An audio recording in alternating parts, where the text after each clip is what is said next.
በጣም ጎበዝ ሰቃይ ነበረች። እሺ ከዛ ትንሽ ሲቀራት ባክሽ ይቅርብሽ የውጭ ትምህርት እድል ሞክር ያልኩና አስተውኳት። ባሏ በጣም ምስኪን ሰው ነው፣ ጥሩ ሰው ነው። አታስማማም እንዴ? በቃ በጣም ነው የሚወዳት። እሷ እንድትለወጥለት ማይጥረው ነገር የለውም። እሺ በቃ ከሱ ጋር ጠብ መጨረሻ ላይ ከሀገር አስወጣ ነው። ከሀገር አስወጣው ባሏን? አዎ ያለ ስራ ከቤት ቁጭ አደረኩት። በጣም የተማረ ጎበዝ ኢንጂነር ነው። ሀብት ንብረት አለው። ከቤቱ ቁጭ ግለ ወሲብ አስፈጽማት ነበረ። ነፍሰ ጡር ሆነ ደግሞ ግለ ወሲብ የምታስፈጽመው? አዎ ጸሎት እያደረገች ንስሐ ገብታ ተወችኝ። እግዚአብሔር ይመስገን ተገላገለች። ተወች። አንተ ምርፍ አልክ? አላረፍኩም። ሙስሊም ነች ግን ሲገናኙ በቃ አላህ ስትላት ቀናችና እኔስ ፈጣሪ ለምንድን ነው የማልወድ ብላ ጸሎት ጀመረችብኝ። እሺ ከዛ በኋላ እሷ በቃ የዳዊትን ታሪክ ታነብብኛለች። በአመት ነው እንግዲህ እንደዚህ የተቃጠልከው የተያዝከው? እንደው አሁን እዚህ ጋር ምን እያደረግሽ ነበር? እኔ አላውቅም። በቃ ወጣትነቴን ሳልጠቀምበት ያለፈብኝ እውቀቴን እባክሽን ብዬ አለቀስኩባት። ያመጣችኝ እዚህ እኔ መከዳ አላውቅም። አንቺ ብሪ ብዬ አመጣችኝ።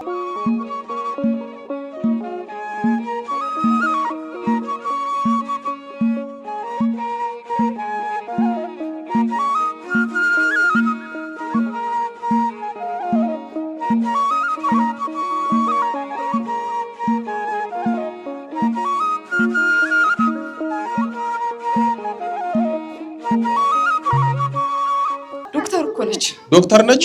አዎ ከተመረቀች 5 አመት ሞላት። እሺ የማህፀንና የፅንስ ስፔሻሊቲ ትምህርት ጀመረች። በጣም ጎበዝ ሰቃይ ነበረች። እሺ ከዛ ትንሽ ሲቀራት ባክሽ ይቅርብሽ የውጭ ትምህርት እድል ሞክር ያልኩና አስተውኳት። እሺ የውጭ ትምህርት እድል ፈተና ነበራት። እሺ ፈተና ሄዳ ዱባይ ተፈተነች። ጣል። እሺ ጎበዝ እኮ ነች። ጣል። ማን የጣልካት? ነገረኝ በስላሴ። መተትነ አይነጥላ ማን ምቀኛ ማን የጣልካት? አንተን እኮ ነው የማናግርህ። የጓደኛ መተት የምቀኛ መተት በእሷ አይደል ነው የምትጠቀሙት? እሺ መተት ሌላ ማን ያለው? የቤተሰብ ዛር። እሺ ሌላስ? ከባሏ ጋር እናጣላታለን። እሺ ባሏ በጣም ምስኪን ሰው ነው፣ ጥሩ ሰው ነው። አታስማማም እንዴ? በቃ በጣም ነው የሚወዳት። እሷ እንድትለወጥለት ማይጥረው ነገር የለውም። እሺ በቃ ከሱ ጋር ጠብ መጨረሻ ላይ ከሀገር አስወጣ ነው። ከሀገር አስወጣው ባሏን? አዎ። እሺ አሁን ብቻዋን ነው የምትኖር። ባሏን አትወደውም? ኧረ እኔ አልወደውም። ያስጠላሃል? በጣም አልፈልገውም። ያው ከሄደ 4 ወር ጭራሽ አይናፍቃትም። በቃ ጭራሽ የልጅነቷ እኮ ነው። አብረው እኮ ነው ያደጉት። 11 12 አመታቸው። እሺ እሷ ገና 9ኛ ክፍል ተማሪ ሆና እሱ 2ኛ አመት የዩኒቨርሲቲ ተማሪ ሆኖ ነው የተገናኙት። እሺ አሁን ግን አይናፍቃትም። እንዲህ ነው እኮ መተቱም አይነጥላውም ካለ ፍቅር የለም፣ ናፍቆት የለም፣ መከባበር የለም። ካለም ያጠፋዋል፣ ያበላሸዋል። እንደውም እሱ ውጭ ሀገር ሄዶ ለረጅም ወራት ካልተገናኙ በመሀል የሚፈጠረው ናፍቆት ነው አይደል? መነፋፈቅ፣ አስሬ መደዋወል ነው። ይሄው ስራ ደግሞ በቃ አታነፋፍቅም፣ አታገናኝም። በጣም እኮ ነው የሚገርመው። ዶክተር ናት፣ ለሰው ትተርፋለች፣ ግን ይሄው አስራዋት ቁጭ አደረጉ። እሺ ተንበርከክ ትሄዳለህ? ኧረ እኔ አልሄድም። ለብሮም አትሄደው? ስለማልሄድ ነው። ስለማልሄድ? አዎ። እሷ ዶክተር ነች፣ ሰውን ማገልገል አለባት። ዶክተር ማለት እንግዲህ ሀብተ ፈውስ ማለት ነው አይደለ? ሰዎችን እንዲፈውሱ እንዲያድኑ በእውቀት ያገኙት ተሰጦ ስለሆነ ማገልገል የለባትም እንዴ? አለባት። ስለዚህ በእናንተ ታስራ ቁጭ ማለት የለባትም። በስላሴ ስም ነው ያዘዝኳችሁ። ትለቃላችሁ፣ ትሄዳላችሁ። ሰማ? አይነጥላለህ? አይነጥላለሁ። ምንድነው የምታረጋት? አይነጥለው በፊት ግለ ወሲብ አስፈጽማት ነበረ። እሺ ነፍሰ ጡር ሆነ ደግሞ ግለ ወሲብ የምታስፈጽመው? አዎ። እሺ ከዛ በኋላ ግን በቃ ራሷ መጽሔፍ፣ መጥላት፣ ማልቀስ።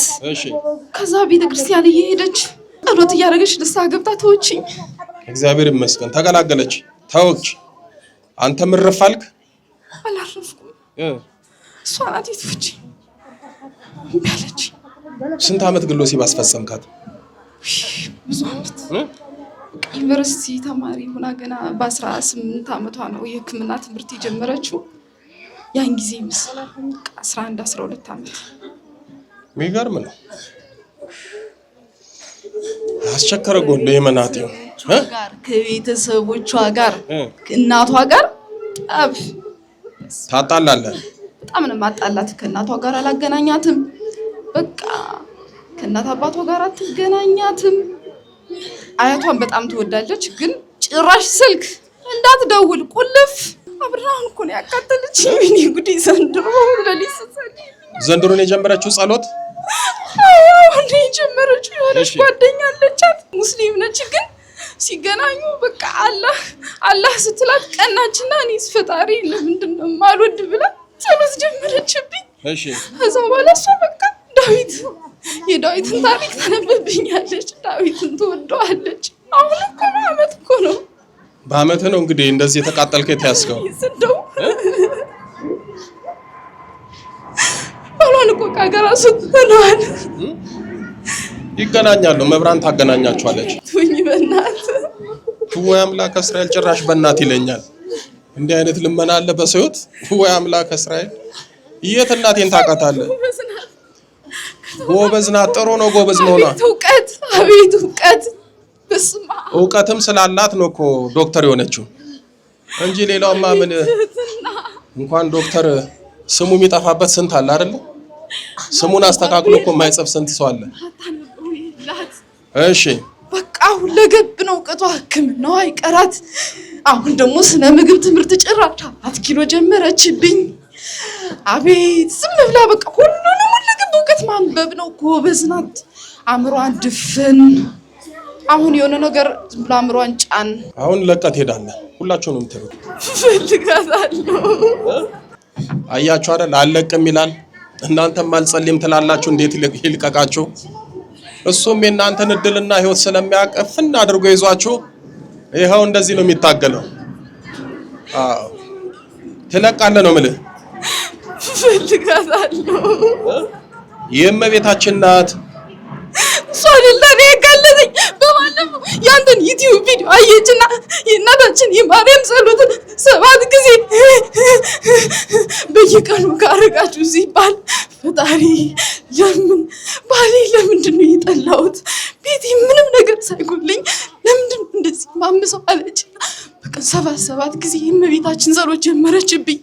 ሰፎለማ በቃ ባሏን ታስጠላዋለህ አይደል? አው ደግሞ እኮ ምስኪን ነው። እንዴት እንደሚያሳዝን! በጣም ታታሪ ሰው፣ በቃ ጥሩ ሰራተኛ ነው። እሱን ደግሞ ያለ ስራ ከቤት ቁጭ አደረኩት። በጣም የተማረ ጎበዝ ኢንጂነር ነው። ሀብት ንብረት አለው። ከቤቱ ቁጭ ከሷ ጋር አብሬ ያውለዋለሁ፣ አጣለዋለሁ። በቃ ተው። ብርሃንማ ሄደልኝ። አሁን ሄደልኝ። ልጇን ደግሞ ትንሹን እወደዋለሁ። አለ ልጇ እዚህ መጥቷል። አላመጣችሁም? ዛሬ ራሱ ስትመጣ እመቤቴ ማርያም ሰው የለኝ፣ ባሌ ከሀገር የለ፣ እናቴ እንደሆነች አትወደኝ፣ አንቺ ራስሽ ይዘሽኝ ሂጂ። ከዛ ገብርኤል ሆይ ሰይፍህን መዘህ መንገድህን እየመራህ ይዘህኝ ላለችና መጣችብኝ። ትናንት መጣች፣ በግንቦት ልደታ መጣችና የፎስ ፕሮግራም ያለው መቼ ነው ብላ አልጠየቀችም።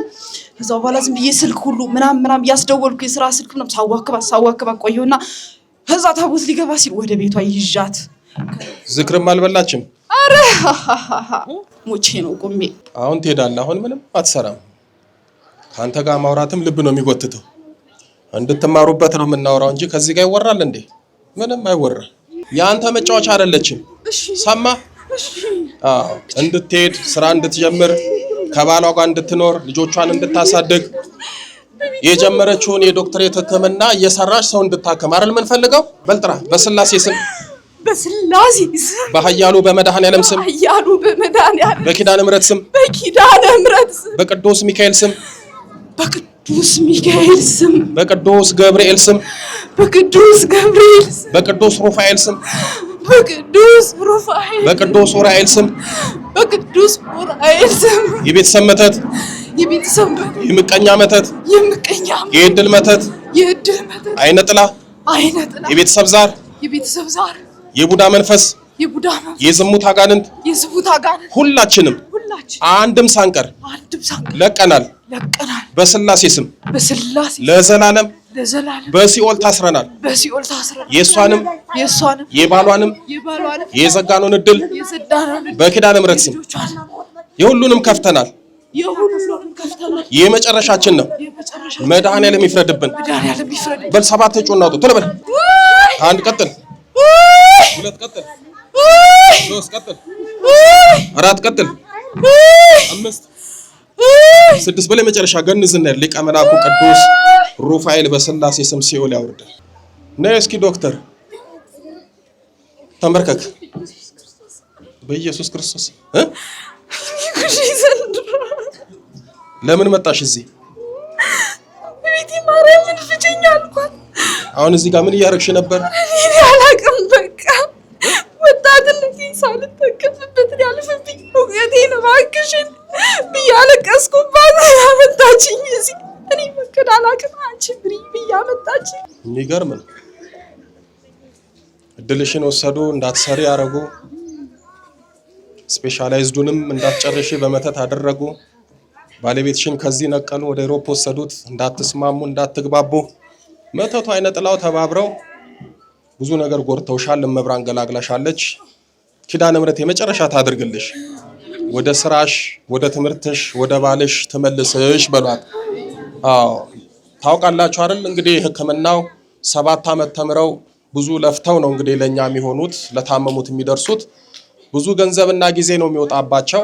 እነሱ ላይ መተት ተደረገ ማለት ሀገር ላይ ተደረገ ማለት ነው። ህዝብ ላይ ተደረገ። የሚያገለግሉትን ሰው ነው እንግዲህ የሚጎዱት። ታውቃላችሁ ኢትዮጵያ ውስጥ አንድ ዶክተር ለስንትና ስንት ሚሊዮን ሰው ነው የሚሆነው። ለዛም እኮ የደና ዶክተር እንኳን እጥረት ባለበት፣ ዝም ብሎ እንኳን የጀማሪ እንኳን ዶክተር እጥረት ባለበት ሀገር ላይ እነሱ ላይ መተት ሲደረግ ሀገር ነው የምትጎዳው። አይዞሽ ኪዳነ ምሕረት ወላዲተ አምላክ እመቤታችን ለታምራት አብቃሽ በሏት። ኪዳነ ምሕረትን አመስግኑላት።